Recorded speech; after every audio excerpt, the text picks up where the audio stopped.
surah At-Taubah ayat 105. Bismillahirrahmanirrahim. Wa qul i'malu fasyarallahu 'amalakum wa rasuluhu wal mu'minun wa saturadduna ila 'alimil ghaibi wasyahadati fayunabbi'ukum bima kuntum ta'malun. Yang artinya, dan katakanlah, bekerjalah kamu, maka Allah akan melihat pekerjaanmu. Begitu juga Rasulnya dan orang-orang mukmin, dan kamu akan dikembalikan kepada Allah yang mengetahui yang gaib dan yang nyata, lalu diberikannya kepada kamu apa yang telah kamu kerjakan. 2. Menyiarkan berita, terdapat di surah An-Nisa ayat 83. Bismillahirrahmanirrahim. Wa idza ja'ahum amrun minal amni awil khawfi ada'u bi walau raddu ila rasuli wa ila ulil amri minhum la'alimahu alladhina yastanbitunahu minhum walaula fadlullahi 'alaikum wa rahmatuhu la taba'tumus syaitana illa qalil. Yang artinya, dan apabila sampai kepada mereka suatu berita tentang keamanan ataupun ketakutan, mereka langsung menyiarkannya. Padahal apabila mereka menyerahkannya kepada Rasul dan ulil amri di antara mereka, tentulah orang-orang yang ingin mengetahui kebenarannya akan mendapat mengetahui secara resmi dari mereka Rasul dan ulil amri. Sekiranya bukan karena karunia dan rahmat Allah kepadamu, tentulah kamu mengikuti setan, kecuali sebagian kecil saja di antara kamu. 3. Menyuruh kebaikan dan mencegah kemungkaran, terdapat di surah Al-Imran ayat 104. Bismillahirrahmanirrahim. Wal takum minkum ummatun yad'una ilal khairi wa ya'muruna bil ma'rufi wa yanhauna 'anil munkar wa ulaika humul muflihun. Yang artinya, dan hendaklah di antara kamu ada segolongan orang yang menyeru kebaikan dan menyuruh berbuat yang ma'ruf dan mencegah dari yang munkar, dan mereka itulah orang-orang yang beruntung. 4. Jurnalis wajib memeriksa kebenaran berita, terdapat di surah Al-Hujurat ayat 6. Bismillahirrahmanirrahim. Ya ayyuhalladzina amanu in ja'akum fasiqun binaba'in fatabayyanu an tusibu qauman bijahalatin fatusbihu 'ala ma fa'altum nadimin. Yang artinya, wahai orang-orang yang beriman, jika seseorang yang fasik datang kepadamu membawa suatu berita, maka telitilah kebenarannya, agar kamu tidak mencelakakan suatu kaum karena kebodohan atau kecerobohan, yang akhirnya kamu menyesali perbuatan itu. 4. Jurnalis wajib memeriksa kebenaran berita, terdapat di surah Al-Hujurat ayat 6. Bismillahirrahmanirrahim. Ya ayyuhalladzina amanu in ja'akum fasiqun binaba'in fatabayyanu an tusibu qauman bijahalatin fatusbihu 'ala ma fa'altum nadimin. Yang artinya, wahai orang-orang yang beriman, jika seseorang yang fasik datang kepadamu membawa suatu berita, maka telitilah kebenarannya, agar kamu tidak mencelakakan suatu kaum karena kebodohan atau kecerobohan, yang akhirnya kamu menyesali perbuatan itu. 5. Jurnalis menyusun berita yang mudah dibaca, terdapat di surah An-Nahl ayat 125. Bismillahirrahmanirrahim. Ud'u ila sabili rabbika bil hikmati wal mau'izatil hasanati wajadilhum billati hiya ahsan. Inna rabbaka huwa a'lamu biman dhalla 'an sabilihi wa huwa a'lamu bil muhtadin. Yang artinya, dan serulah manusia kepada jalan Tuhanmu dengan hikmah dan pengajaran yang baik, dan berdebatlah dengan mereka dengan cara yang baik. Sesungguhnya Tuhanmu, dialah yang lebih mengetahui siapa yang sesat di jalannya, dan dialah yang lebih mengetahui siapa yang mendapat petunjuk. 6. Jurnalis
diberi petunjuk oleh Allah dan mereka itulah orang-orang yang mempunyai akal sehat. 4 larangan bagi jurnalis. 1. Jurnalis dilarang menerima berita bohong. Terdapat di surah An-Nur ayat 12. Bismillahirrahmanirrahim. Laula id sami'tumu dhannal mu'minuna wal mu'minati bi anfusihim khairan wa qalu hadza ifkum mubin. Yang artinya, mengapa orang-orang mukmin dan mukminat tidak berbaik sangka terhadap diri mereka sendiri ketika kamu mendengarkan berita bohong itu dan berkata, ini adalah suatu berita bohong yang nyata. 2. Jurnalis dilarang menyebar berita bohong. Terdapat di surah Al-Hajj ayat 30. Bismillahirrahmanirrahim. Dzalika wa may yu'azzim hurmatillahi fahuwa khairun lahu 'inda rabbih wa uhillat lakumul an'amu illa ma yutla 'alaikum fajtanibu rijsan minal awthani wajtanibu qawlal zur. Yang artinya, demikianlah perintah Allah, dan barang siapa yang mengagungkan apa yang terhormat di sisi Allah, hurmat, maka itu lebih baik baginya di sisi Tuhannya, dan dihalalkan bagi kamu semua hewan ternak kecuali yang diterangkan kepadamu keharamannya. Maka jauhilah penyembahan berhala-berhala yang najis itu dan jauhilah perkataan dusta. 3. Jurnalis dilarang menyebar berita perbuatan keji. Terdapat di surah An-Nur ayat 19. Bismillahirrahmanirrahim.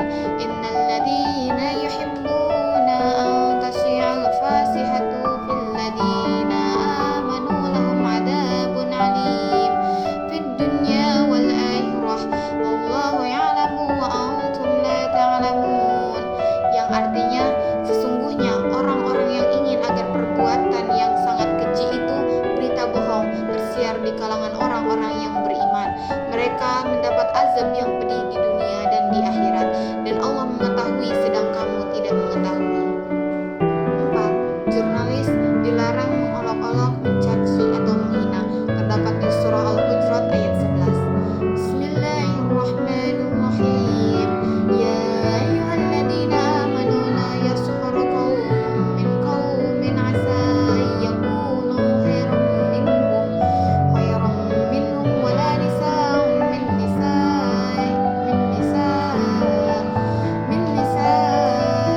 'asa ayyakuna khairan minhunna wala talmizu anfusakum wala tanabazu bi alqab bi'sal ismul fusuqu ba'dal iman wa man lam yatub fa ulaika humudz dhalimun. Yang artinya, wahai orang-orang yang beriman, janganlah suatu kaum mengolok-olok kaum yang lain, karena boleh jadi mereka yang diolok-olok lebih baik dari mereka yang mengolok-olok.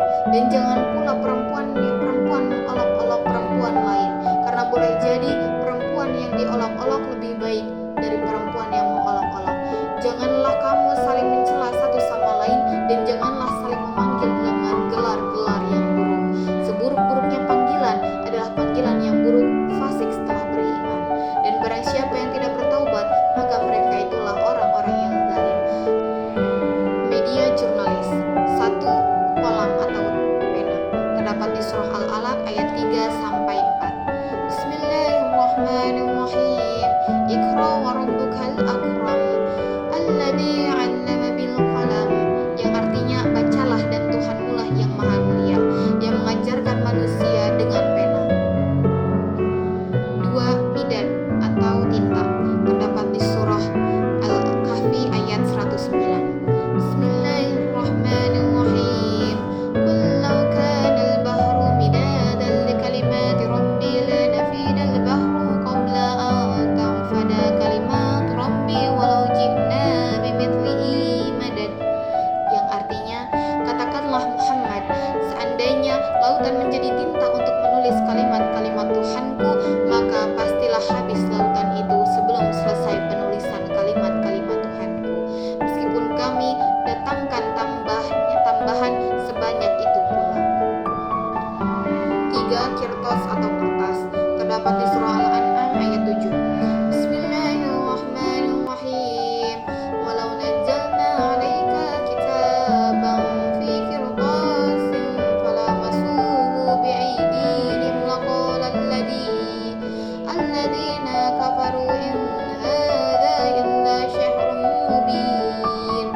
Yang artinya, dan sekiranya kami turunkan kepadamu Muhammad tulisan di atas kertas sehingga mereka dapat memegangnya dengan tangan mereka sendiri, niscaya orang-orang kafir itu akan berkata, ini tidak lain hanyalah sihir yang nyata.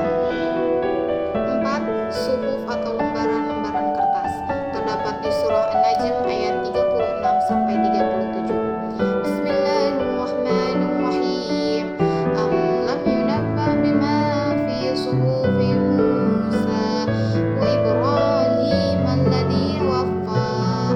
Yang artinya, ataukah sebelum diberitakan kepadanya apa yang ada di dalam lembaran-lembaran kitab suci yang diturunkan kepada Musa dan lembaran-lembaran Ibrahim yang selalu menyempurnakan janji.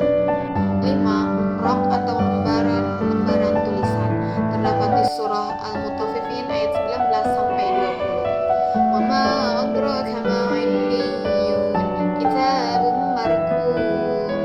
Yang artinya, dan tahukah engkau apa itu Illiyun, yaitu kitab yang berisi catatan amal. Yang ke-6. Lauh atau batu tulis. Terdapat di surah Al-Buruj ayat 21 sampai